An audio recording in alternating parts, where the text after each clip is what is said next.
तर उद्धव ठाकरे देखील 2 दिवसात धाराशिवचा दौरा करणार आहे। दौऱ्यादरम्यान पूरस्थितीचा ते आढावा घेणार आहेत। कैलास पाटील, ओमराजे निंबाळकरांकडून ठाकरेंनी पूरस्थितीची माहिती घेतलेली आहे। पूरग्रस्त नागरिकांची मदत करा, ठाकरेंनी शिवसैनिकांना या सूचना देखील दिल्या। बीडमधील नांदूर गावात पुरात अडकलेल्या नागरिकांचं एनडीआरएफ कडून सुरक्षित ठिकाणी स्थलांतर। मंत्री गिरीश महाजनांकडून नुकसानग्रस्त भागाची पाहणी। मुख्यमंत्री राज्यात ओला दुष्काळ जाहीर करतील अशी अपेक्षा होती। शेतकऱ्यांना सरसकट हेक्टरी 50,000 रुपये मदतीची घोषणा केली नाही। रोहित पवारांची राज्य सरकारवर टीका।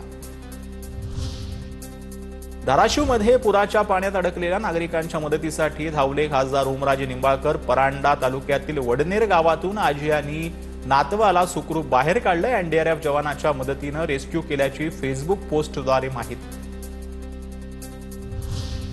राज्यावर 9 लाख कोटींचं कर्ज, राज्य सरकार मराठवाड्याला किती मदत देतील माहित नाही, संजय राऊतांची टीका।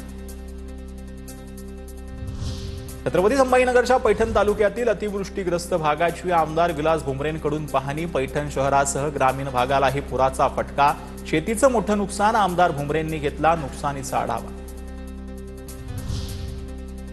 सोलापूरचे पालकमंत्री जयकुमार गोरेंकडून सीना नदी काठच्या परिस्थितीची पाहणी। पूरस्थितीमुळे शेतकऱ्यांचं मोठ्या प्रमाणात नुकसान, ओला दुष्काळ जाहीर करण्याची मागणी मंत्रिमंडळासमोर मांडणार, गोरेंची माहिती।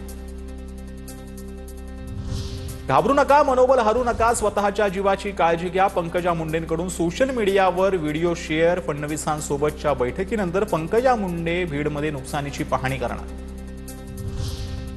अतिवृष्टीमुळे 34 ते 36 लाख हेक्टर पाण्याखाली, तातडीनं शेतकऱ्यांना हेक्टरी 50,000ची मदत करा, वडेट्टीवारांची मागणी।